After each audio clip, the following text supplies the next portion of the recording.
উপমহাদেশের কিংবদন্তি সঙ্গীতশিল্পী কবির সুমন। তিনি বাংলাদেশের রাজনৈতিক পরিস্থিতি নিয়ে বরাবরই সরব। সামাজিক যোগাযোগ মাধ্যমে বাংলাদেশের বিভিন্ন বিষয়ে নিজের মতামত প্রকাশ করেন। শেখ হাসিনা পতন আন্দোলনের শুরু থেকেই সরব ছিলেন তিনি। সর্বদা শিক্ষার্থীদের দাবি আদায়ের সঙ্গে পূর্ণ সমর্থন দিয়ে এসেছেন। ওপার বাংলার কবি, গীতিকার ও নির্মাতা শ্রীজাত বন্দ্যোপাধ্যায়ের একটি কবিতা নিয়ে সামাজিক যোগাযোগ মাধ্যমে চলছে আলোচনা সমালোচনা।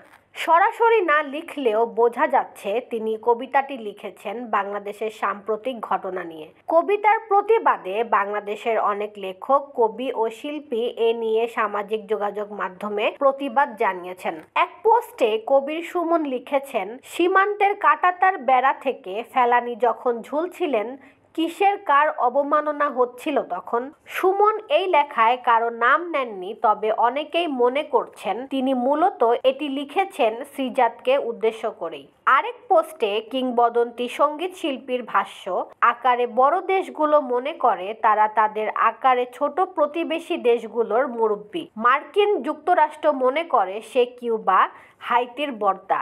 পুয়ের্তো রিকোকে তো বর্দা অঙ্গরাজ্য মনে করে। ভারত মনে করে সে বাংলাদেশ, শ্রীলঙ্কা, নেপালের বর্দা।